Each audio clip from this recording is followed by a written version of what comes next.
Assalamualaikum warahmatullahi wabarakatuh.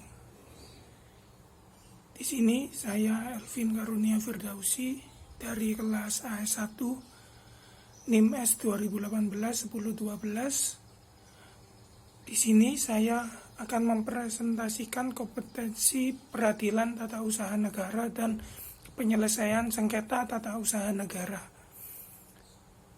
Slide pertama yaitu berisi tentang karakteristik peradilan tata usaha negara.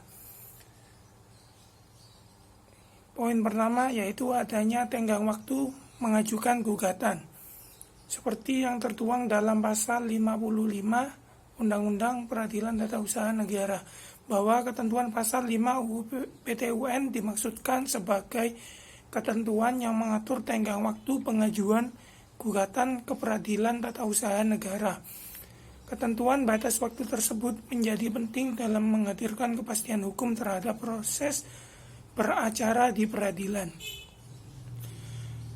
Yang kedua yaitu terbatasnya tuntutan yang dapat diajukan dalam petitum gugatan penggugat, seperti yang terdapat pada pasal 53. Dalam pasal 53 ayat 1 UU PT-UN dijelaskan seorang atau badan hukum perdata yang merasa kepentingannya dirugikan oleh suatu keputusan tata usaha negara dapat mengajukan gugatan.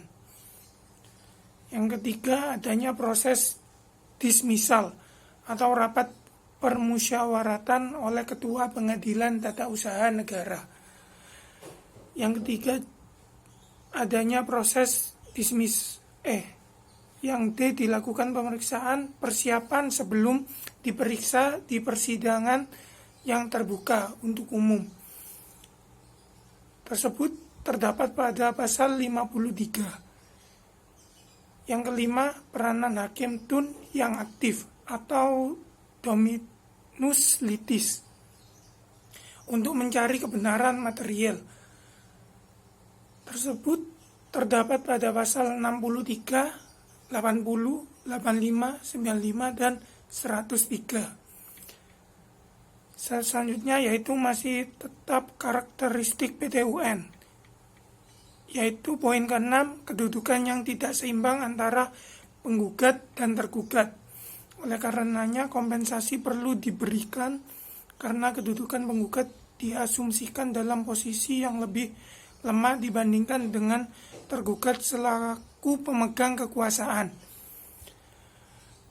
Yang poin 7, sistem pembuktian yang mengarah pada pembuktian yang bebas yang terbatas. Tersebut terdapat pada pasal 107.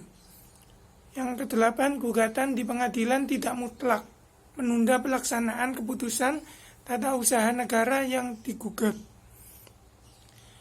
Yang ke-9, putusan hakim yang tidak boleh bersifat ultra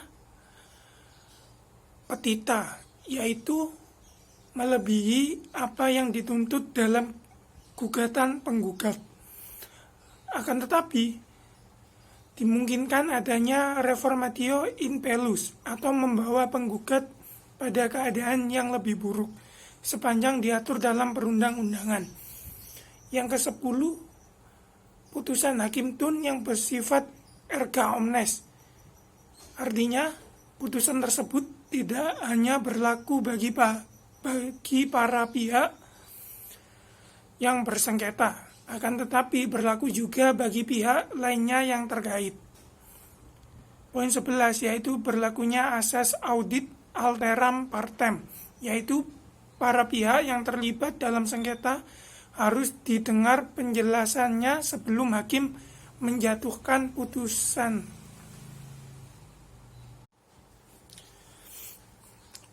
Selanjutnya yaitu berisi tentang prinsip-prinsip peradilan tata usaha negara.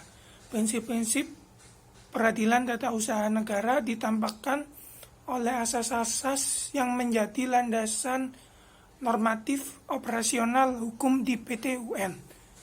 Yang pertama yaitu asas praduga tidak bersalah atau disebut Vermoeden van Rechtmatigheid atau Praesuptio Justae Causa.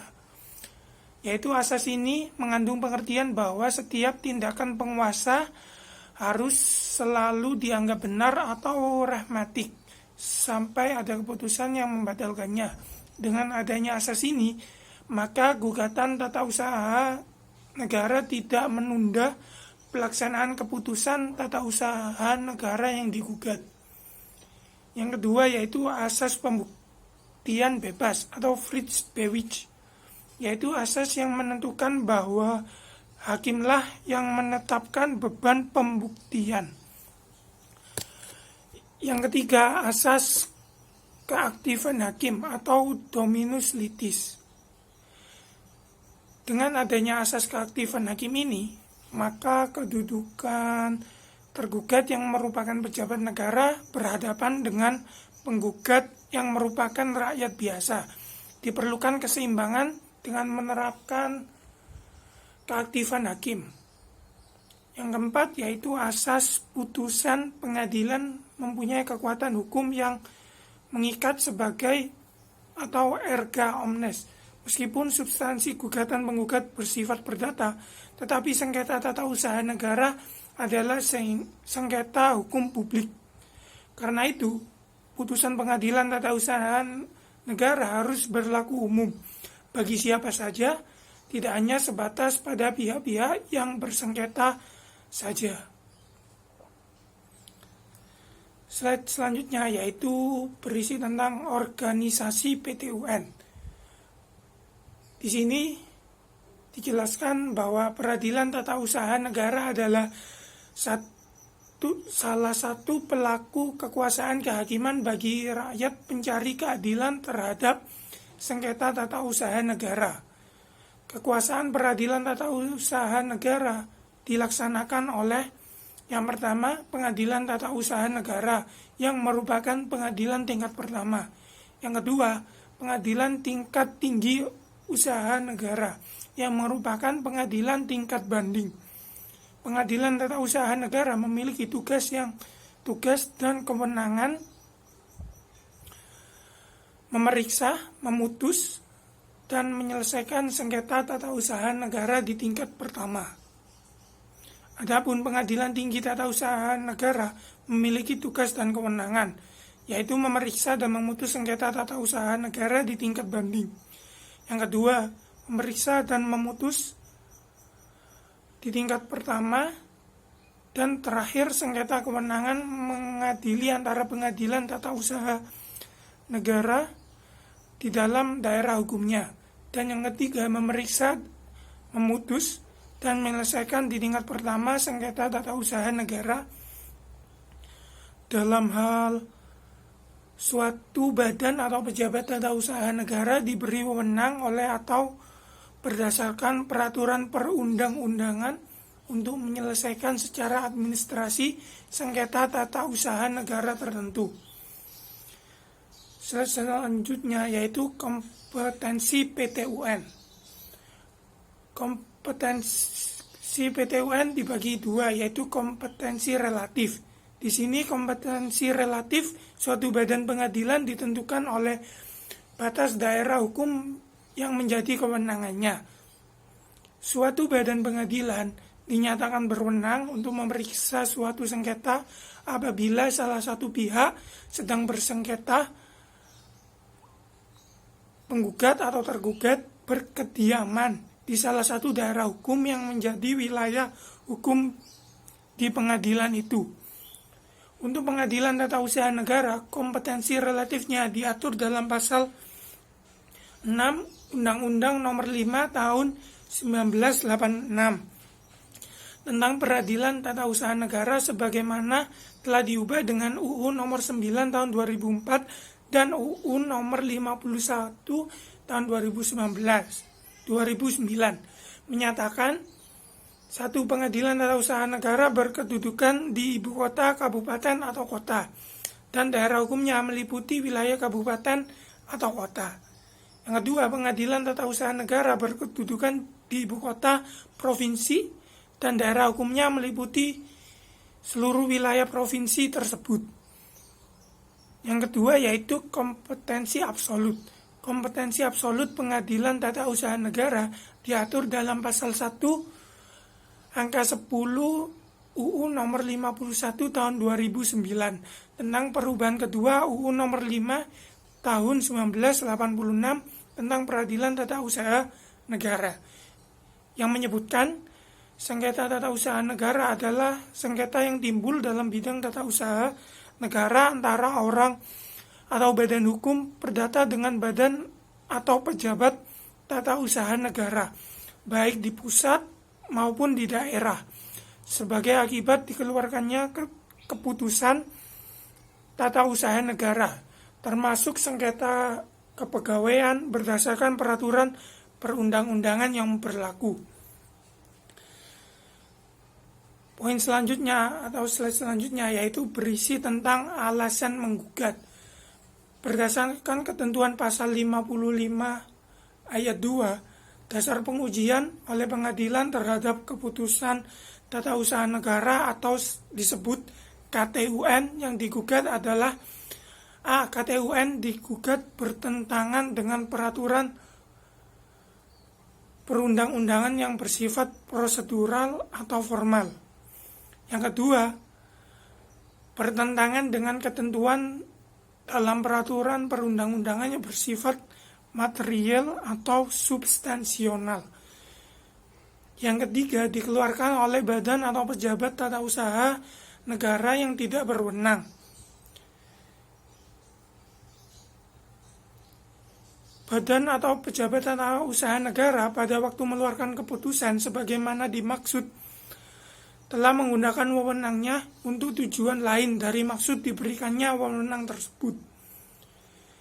Selanjutnya, poin C, badan atau tata usaha negara pada waktu mengeluarkan atau tidak mengeluarkan keputusan sebagaimana dimaksud setelah mempertimbangkan semua kepentingan yang tersangkut dalam keputusan ini seharusnya tidak sampai pada pengambilan atau tidak pengambilan keputusan tersebut. Poin selanjutnya yaitu petitum. Petitum adalah kesimpulan gugatan yang berisikan hal-hal yang dituntut oleh penggugat untuk diputuskan oleh hakim. Petitum biasanya berisi yang pertama, mengabulkan atau menerima penggugat seluruhnya. Yang kedua, menyatakan perbuatan tergugat adalah perbuatan sewenang-wenang atau perbuatan yang bertentangan dengan undang-undang. Yang ketiga, menghukum tergugat untuk mengganti kerugian kepada penggugat itu jika ada. Yang kelima, menghukum tergugat untuk membayar segala perkara yang timbul dalam perkara ini untuk semua tingkatan. Slide selanjutnya yaitu hak gugat. Pasal 53 ayat 1 Undang-Undang Peradilan Tata Usaha Negara menambahkan seorang atau badan hukum perdata yang merasa kepentingannya dirugikan oleh suatu keputusan tata usaha negara dapat mengajukan gugatan. Berdasarkan ketentuan pasal 53 ayat 1 tersebut, yang dapat bertindak sebagai penggugat adalah yang pertama, orang atau badan hukum perdata. Yang kedua, yang kepentingannya dirugikan oleh suatu KTUN. Dengan demikian harus ada hubungan kausal antara KTUN, keputusan tata usaha negara, dengan kerugian atau kepentingan. Sekian presentasi dari saya. Wassalamualaikum warahmatullahi wabarakatuh.